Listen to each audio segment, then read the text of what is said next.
Pakistan conflicts, India-Pakistan Sangharsh. Now, let us now move from the democratic politics and take a look at some of the area of conflict in the international relations in this region. The post-Cold War era has not meant the end of the conflicts and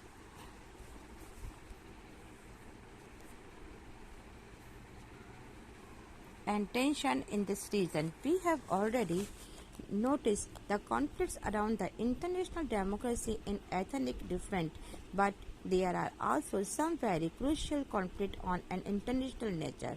Given the position of India in this region, most of this conflict involve in India-Pakistan struggle. आइए हम देखते हैं कि हम अपने घरेलू politics की दायरे से बाहर निकलकर इस क्षेत्र की इंटरनेशनल संबंधों के बारे में चर्चा करेंगे और नजर डालेंगे कि कोल्ड वॉर की समाप्ति में भी यह अर्थ नहीं है कि इस इलाके में कॉन्फ्लिक्ट्स या स्ट्रगल समाप्त हो गया हुआ या टेंशन खत्म हो गया होगा। हम अगर इंटरनल डेमोक्रेसी या जातीय संघर्ष के मामले में भी टकराव को देख चुके हैं, लेकिन कुछ इम्पोर्टेंट संघर्ष इंटरनेशनल नेचर के भी हैं। ये साउथ एशिया में इंडिया की स्थिति सेंट्रलाइज है और इसी वजह से इनमें से अधिकांश स्ट्रगल का रिश्ता इंडिया से है।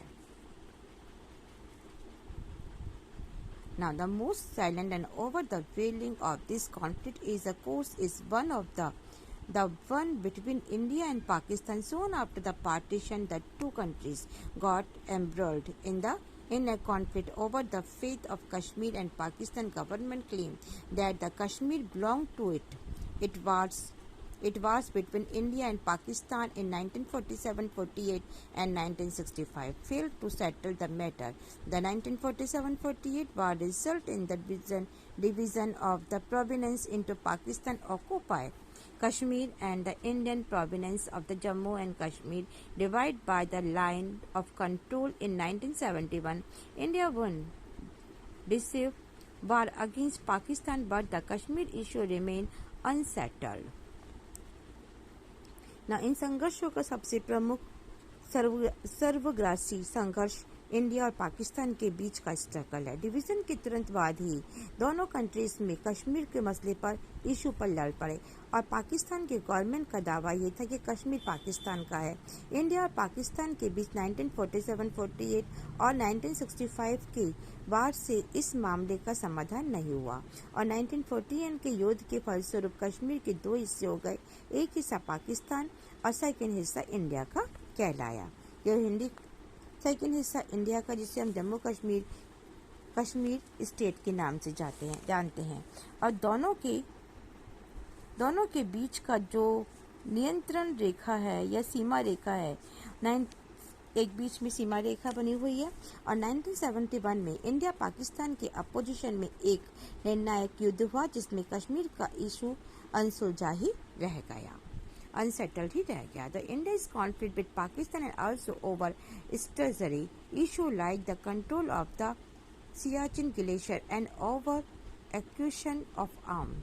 The arms race between the two countries assumed a new character. This both the state acquiring nuclear weapon and missile to develop such arms against each other in the 1998.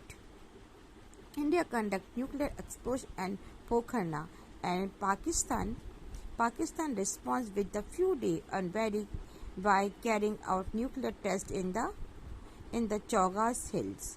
Since then, India and Pakistan seem to have built a military relationship in which the possibility of a direct and full-scale war has receding. कि अगर आप देखते हो इन मामलों में, इन issue में Siachen glacier पर control तथा हथियारों की वेपन्स की होड़ को लेकर इंडिया और पाकिस्तान के बीच में टेंशन रहती है और 1990s के डेकेड्स में दोनों कंट्री ने एटॉमिक वेपन्स और कुछ ऐसे हथियार जो को एक दूसरे पर दागने की क्षमता वाले मिसाइल हासिल कर ले। इससे दोनों ही कंट्री के बीच में हथियारों की होड़ ने एक नया ही चरित्र ग्रहण किया है। 1998 के बाद में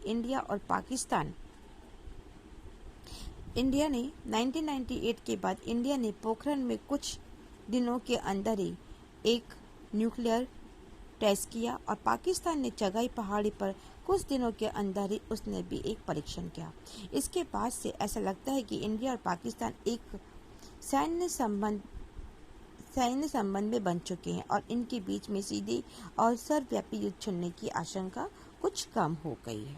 But both of the government continue to be suspect. In fact, either the Indian government has blamed the Pakistan government for using a strategy of low-key violence by helping the Kashmiri military with arms and training money, the productions to carry out terrorist strike against India. The Indian government also believed that Pakistan had added the pro-Khalistan militants with the arms and ammunition during the period of 1985 to 1995. Its spy agency Inter-Service Intelligence ISI is alleged to be involved in various anti-India campaigning in India, not operating secretary through Bangladesh and Nepal. The government of Pakistan in the turn blamed the Indian government and its security agency for some time trouble in the province of Sindh and Balochistan. Now India and Pakistan लेकिन दोनों देशों की जो government है लगातार एक दूसरे पर संदेह की नज़र से देखती रही।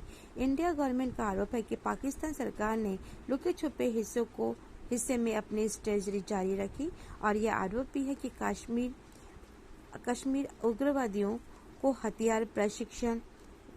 हथियार देना या फिर उनको ट्रेन करना, उनको धन देना और भारत पर टेररिस्ट के द्वारा हमले करना और उन्हें सिक्योरिटी प्रदान करना। इंडिया गवर्नमेंट का यह भी मानना है कि पाकिस्तान ने 1985 से लेकर 1995 की ड्यूरेशन में खालिस्तान सपोर्टर टेररिस्ट को हथियार तथा गोले बारूद दिए थे। पाकिस्तान को खुफिया agency inter services intelligence ISI पर बांग्लादेश और नेपाल के गुप्त ठिकानों पर से पूर्वोत्तर भारत के भारत विरोधी अभियानों में संलग्न होने का आरोप भी है। इसके जवाब में पाकिस्तान की गवर्नमेंट इंडियन गवर्नमेंट और उसकी खुफिया एजेंसियों पर सिंध और बलूचिस्तान में समस्या को भड़काने का आरोप भी लगाती है। The India and Pakistan also have problem over the sharing of river water. Until 1960, they were locked in a various agreement over the use of the river of the Indus Basin, and eventually in 1960, with the help of World Bank, India and Pakistan signature the Indus Water Treaty. With this surviving to this day, in spite of various military conflicts in which the two countries have been involved. There are still some minor differences about the interruption of the Indus Water Treaty and the use of the river water. The two countries are not in agreement over the demarcation line in Sar Creek in the Rann of Kutch. The dispute seems minor, but there is underlying worry. This how the dispute is settled may have an impact on the country of sea resources in the area adjoining Sri Creek. India and Pakistan are holding negotiation on all these issues.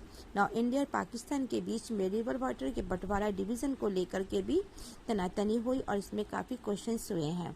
1960 तक दोनों के बीच में सिंधु नदी के इस्तेमाल को लेकर तीखे इश्यूज हुए और संयोग से 1960 में वर्ल्ड बैंक की हेल्प के द्वारा इंडिया और पाकिस्तान ने सिंधु वाटर्स की ट्रीटी पर अपने साइन की है और इस ट्रीटी पर भारत और इंडिया एंड पाकिस्तान के बीच में कई मिलिट्री स्ट्रगल के बावजूद भी अब भी ये कायम है। हालांकि सिंधु रिवर ट्रीटी की व्याख्या और रिवर वाटर के इस्तेमाल को लेकर अभी भी कुछ छोटे मोटे इश्यूज चलते रहते हैं। कच्छ के रन में सरक्रिक की सीमा रेखा को लेकर दोनों देशों के बीच में भी मतभेद है और ये विवाद छोटा जान पड़ता है, लेकिन इसके साथ ही ये चिंता जुड़ी हुई है कि इस विवाद का समाधान जिस ढंग से किया जाए उसका असर